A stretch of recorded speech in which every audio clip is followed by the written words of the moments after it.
Well, hey everyone, welcome to Midweek with Church Planners. I'm Jason. I'm the pastor of Church in the Wild, and I'm really excited to be joined today by several different pastors. Fulks Rick Young from Watermark Church in Worthington, Ohio, Aaron Taylor from Living Hope Church in the Dublin-Powell area, and then Dean Fulks from Lifepoint Church, which has 5 campuses, I think, but we're going to say from the Lewis Center area. Does that work? Well, we actually have 4 campuses, but 4 campuses. Okay. Maybe you're a prophet and you know something I don't. There we go. It's my spiritual gift. So I just wanted to say, first of all, thank you all for jumping on here. I'm really excited about this week's episode, and a huge thank you to Dean. I think I can speak for the other guys. You're a big hero of mine. I really appreciate the way you've been leading through this and before that. And so you're not supposed to laugh at that point, Dean. You need better heroes. But I appreciate it. I'm really thankful for you and just the way you have been leading before, and it's fun to watch you also lead through this. So if you're new to this format, we ask questions and we kind of discuss them, but this week we're all going to ask questions from Dean. So I'm going to pass it on to Aaron and let him begin with the question.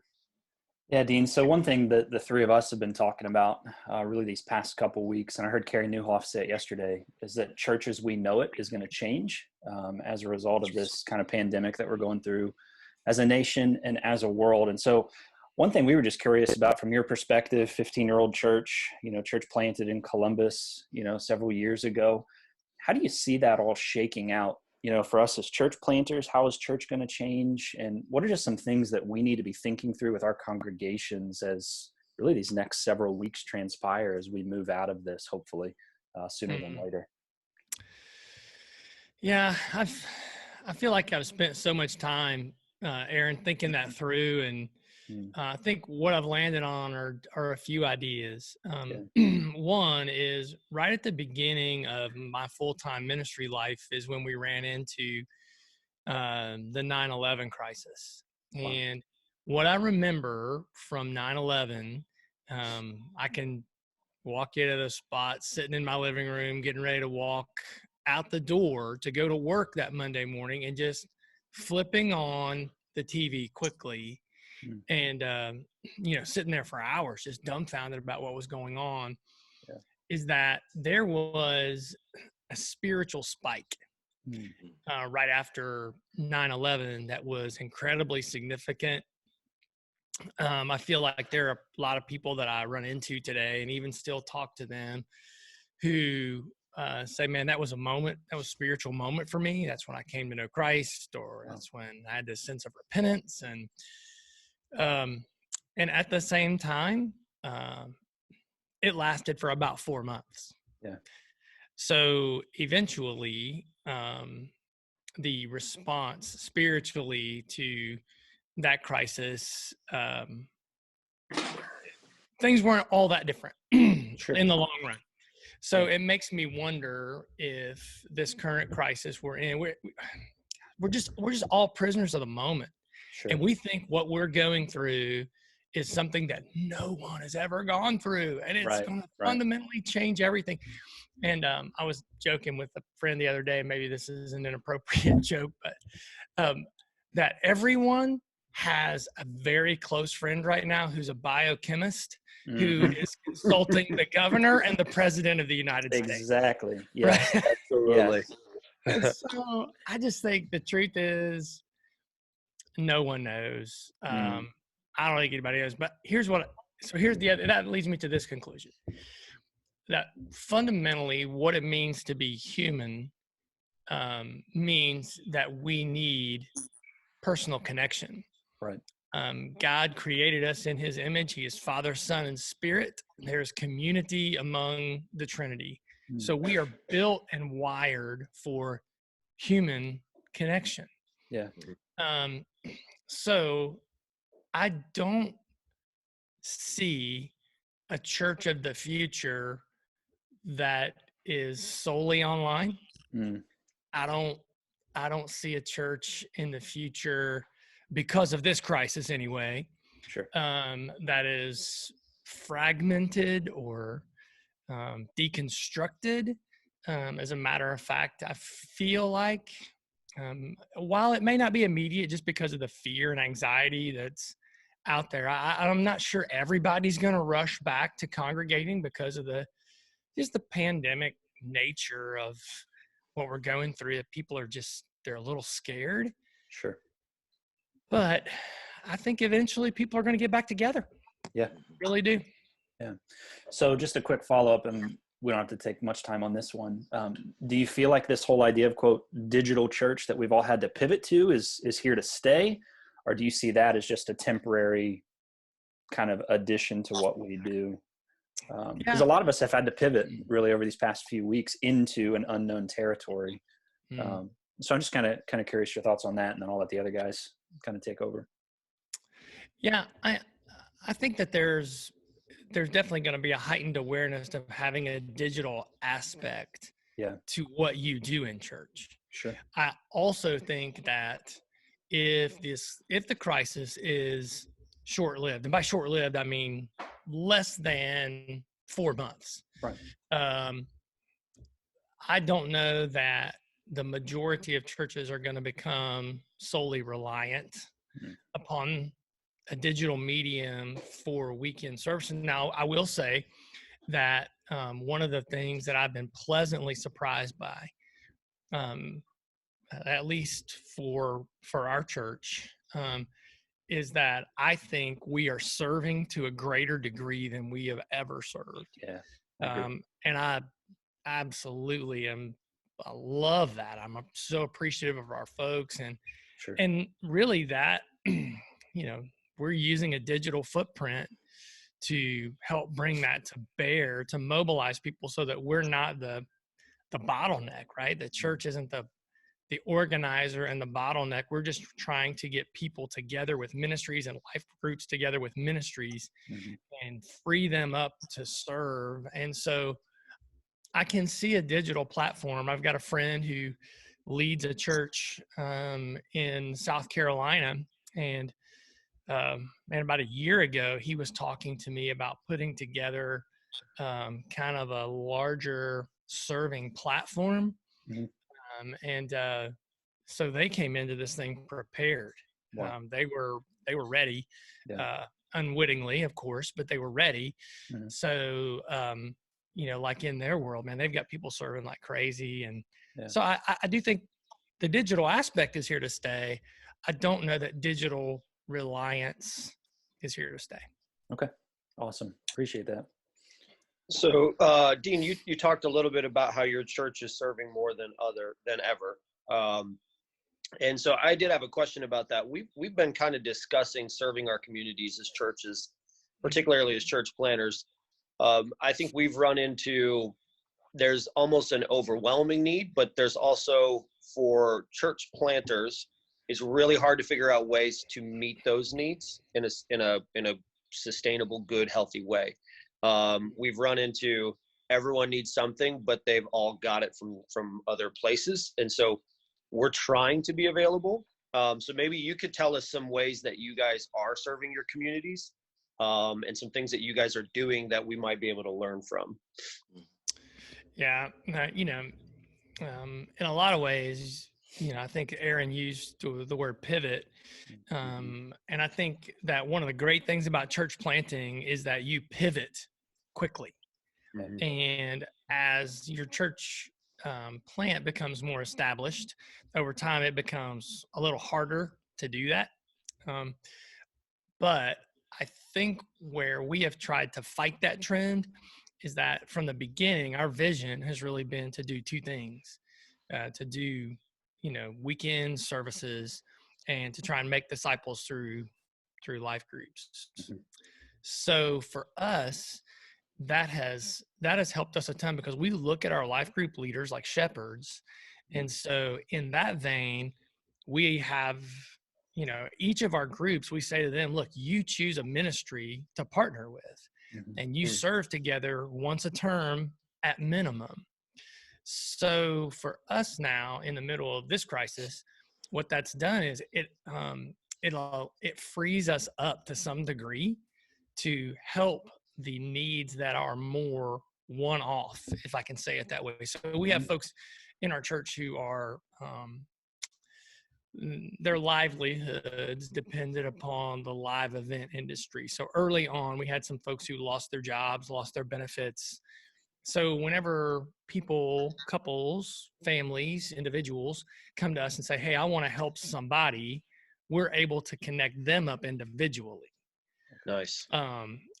But the secondary layer there is when it comes to helping a ministry, we have life groups, right, that are partnered up with ministries to some extent. It's not 100%, right? It's not perfect. It's certainly, I don't want to paint that picture.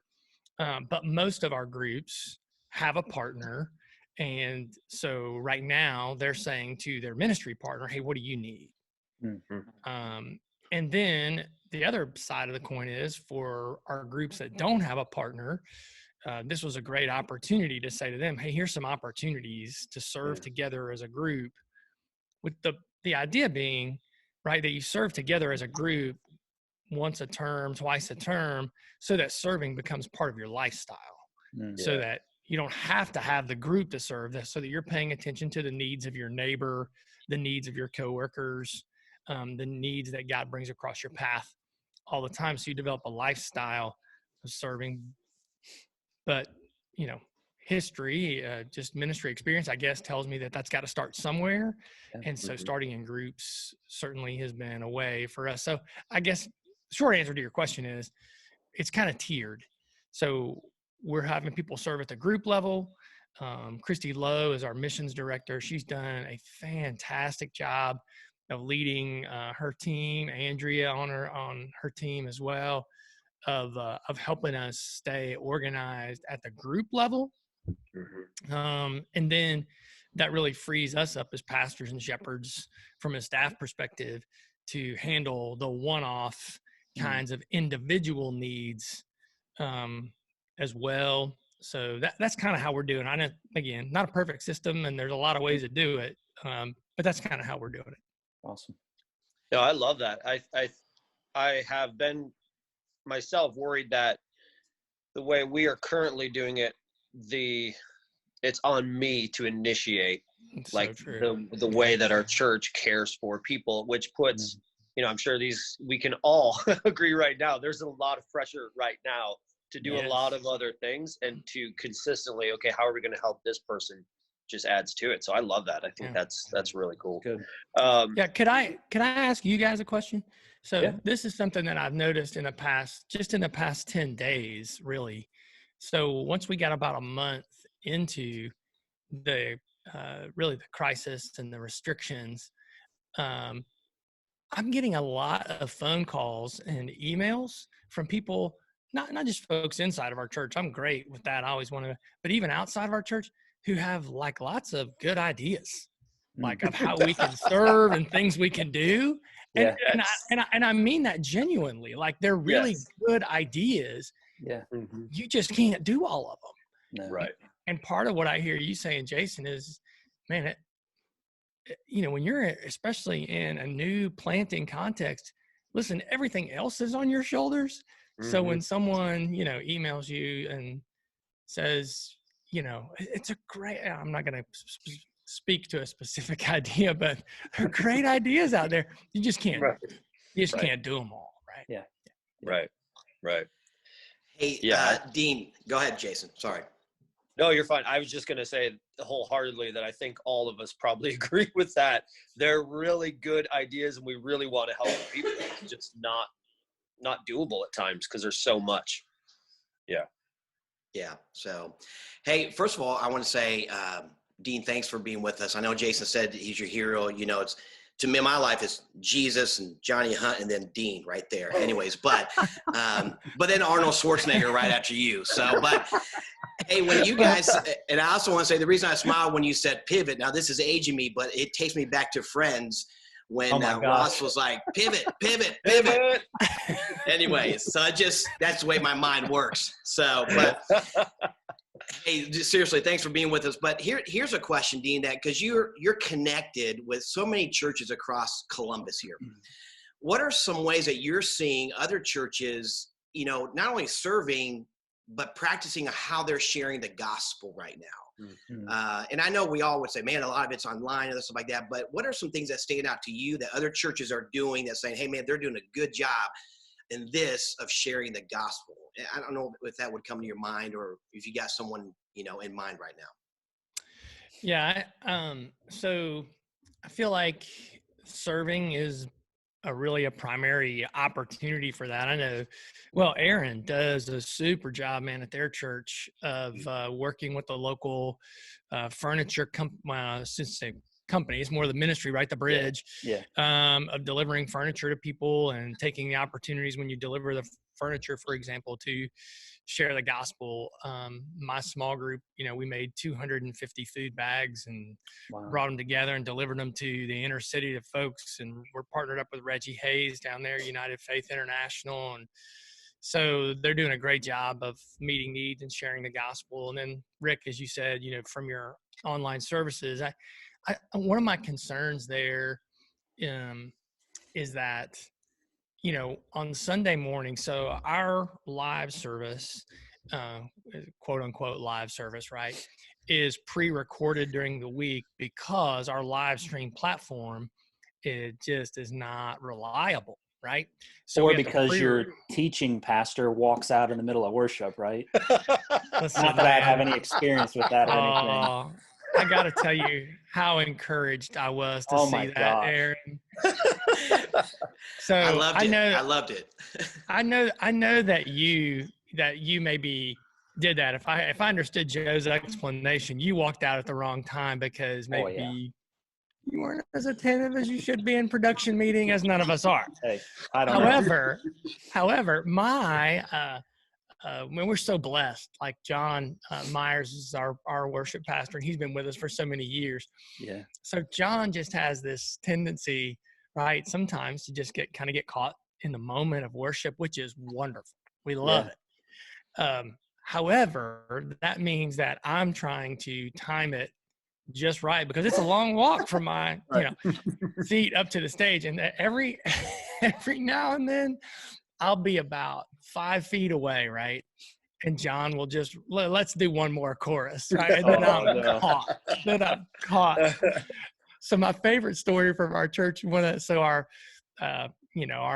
eldest pastor on our staff is Jeff Huff, and Jeff had a 30-year career with Columbia Gas before going to Ashland Seminary and then joining our team. It just does an incredible job. So one Sunday, he was going up on stage after John was finishing, and John decides we're going to roll into one more chorus. So Jeff is walking right across the stage. John starts one more chorus, and Jeff just goes right on across the stage, just walks all the way across. It was incredible. It was awesome. That's the best. That's great. I loved, Aaron, though, Sunday when you came up, you caught yourself, and literally you pivot and you came back off, man. Oh, yeah. Man, I was off to the side, just dying inside. My sound team's on the floor laughing. It was That's crazy. Funny. Sorry, That's didn't funny. mean to interrupt that.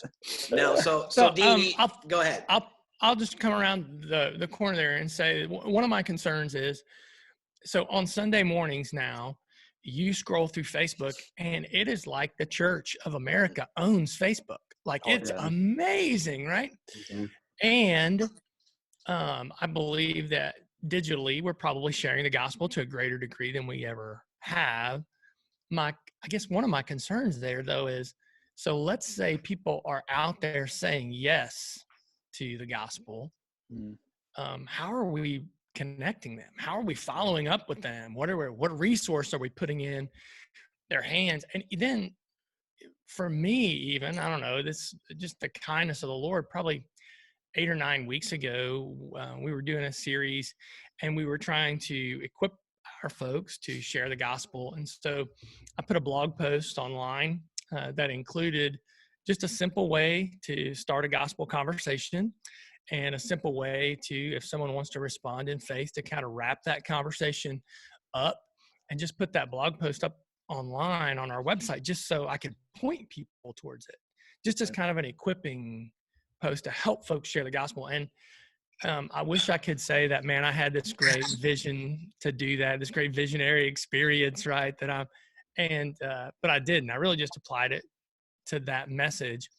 However, over the last 8 weeks, I have referred people to that over and over and over again, saying, hey, it's not the way, it's just a way. Sure. And so I'm hopeful that we as churches are doing things like that to think about how do we equip folks to give voice to the gospel message in the context of their own lives. Yeah. Hey, Dean, and just a follow-up question to that. I know you and I were talking the other day just about, because, all three of us are in different phases of our churches. And of course, mine, Watermark, we started January 12th, met for a couple of weeks, and boom, COVID-19 happened. Okay. So in your opinion, churches are getting ready to start, or churches that had started and didn't meet very long, what would you encourage them to do as far as like when to kind of maybe relaunch, or what would be a good, I know we have to wait till we go back and all this other stuff, but what would be your advice to new church planters during this time as they're preparing for that, Yeah, I had a couple of folks who've reached out to me who said, Dean, my plan was to launch a church at Easter. What should I do? Yeah. And in virtually every case, I've said, don't do it. Yeah. Now is not the time, in my opinion, to launch a church. And I've heard, some guys talking about where we're going to launch online, and maybe, I think that comes back to Aaron's original question is, what does the future, what does the future look like? But so back in the dark ages, whenever we launched Lifepoint, there was a term that we used, and the term was you did what was called a soft launch, right? Before you did your actual launch. Yeah. And so one of the things that I'm encouraging planters to do along the way is, hey, if you just launched and, within a few months, I mean, most people are looking at COVID as starting in November. There's an increasing belief that maybe it was here earlier than what we thought it was here. So I think people are looking at the experience going back to the fall. Sure. So if you launched in the fall, one of the things I've encouraged church planters to consider is, hey, maybe just treat this like a soft launch, and the people who've come, cast vision to them as they're the core team for the launch that's coming up in the future, or you relaunch, however you want to refer to it. And then try and, as best you can, leverage the launch you've had, turn that team into, hey, this is the team that's going to relaunch our church whenever we come out of this thing. And in that way, I think it could be pretty incredible. I think I tell people all the time, what we've learned about planting churches in Columbus is that the number one determining factor of the success or failure of a church plant is the spiritual, emotional health of the planter and his wife. That's number one. But that's pretty much anywhere. That's not groundbreaking news.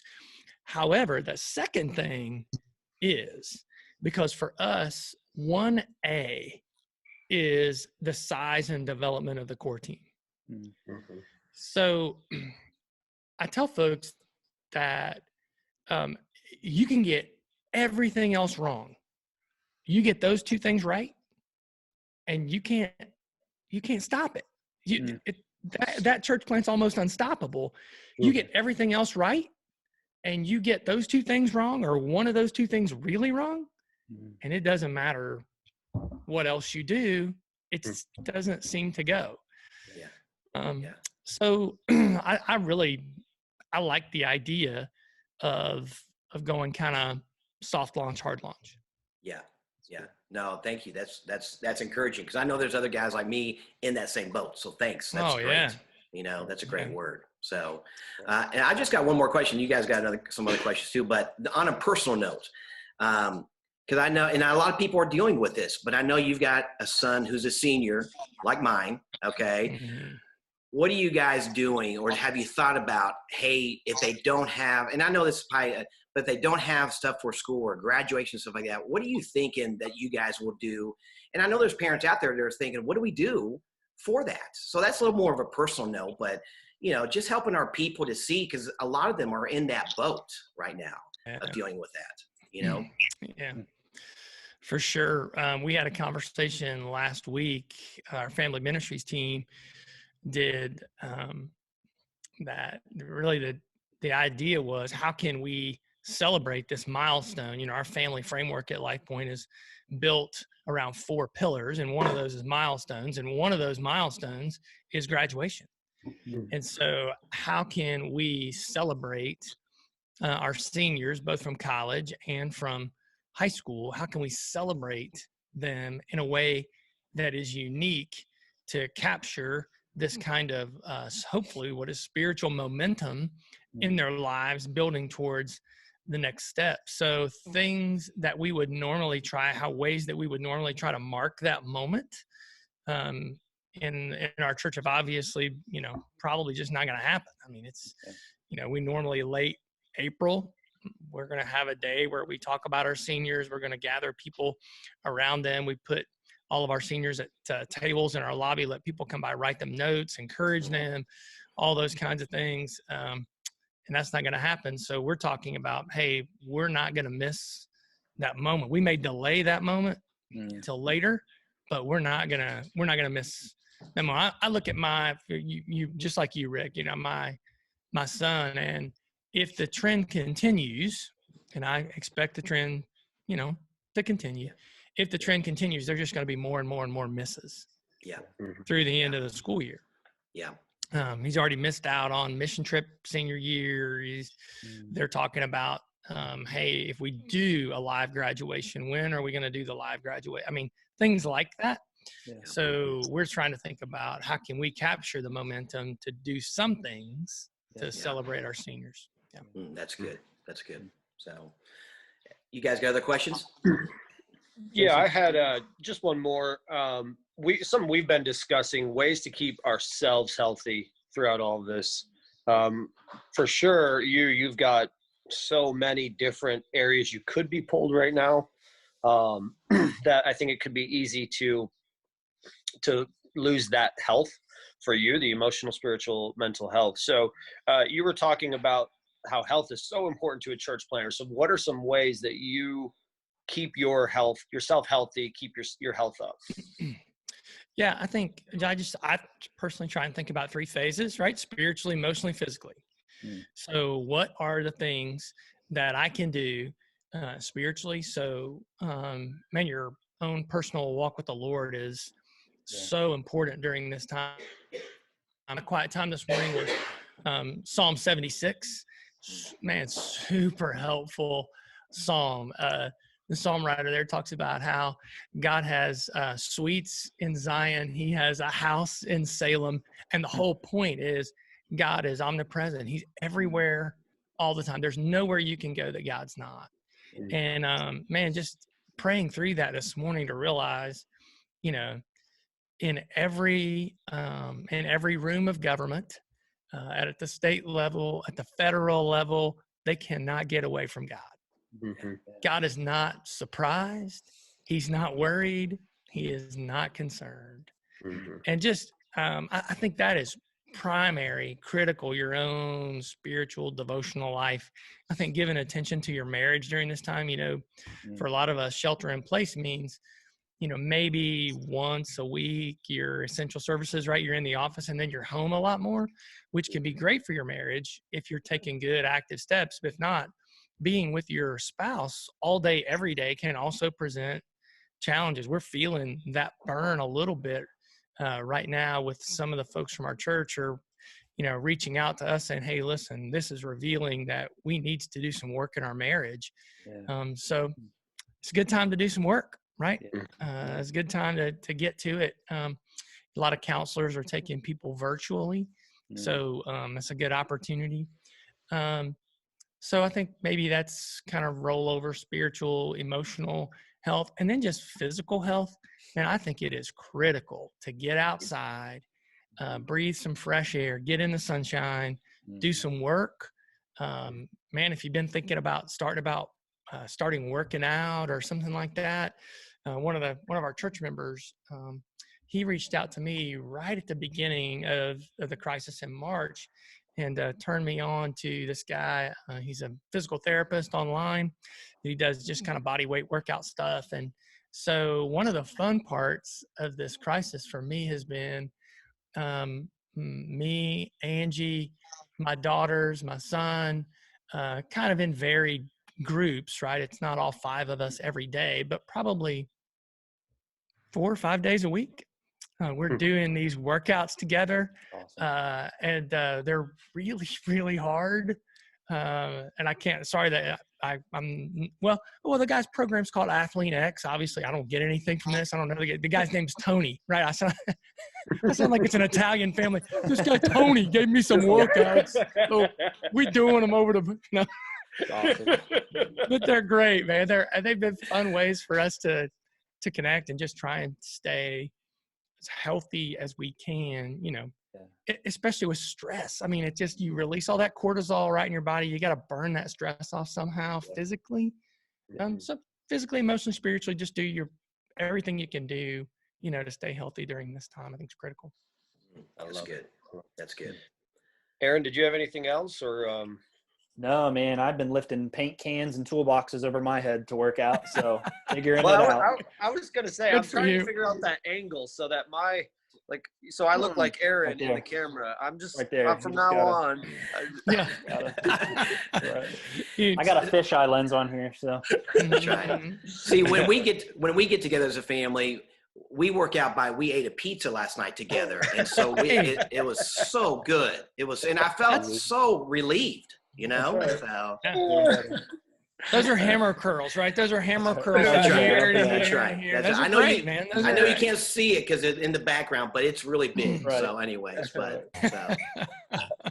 Well, we usually close in prayer. Dean, would you mind praying for us? Oh, absolutely, absolutely.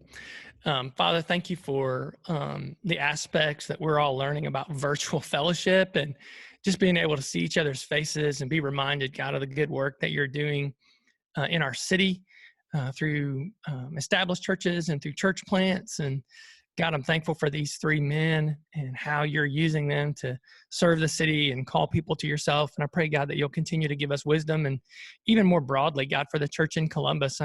Thank you for the ways that I see and sense partnership among churches in ways that would have never happened outside of this kind of a crisis. And so, God, I'm grateful for that as well. I pray, God, that maybe one of the results of this time, maybe, God, you're going to use this to keep us partnered up and keep us serving together and keep us united as a body across the city.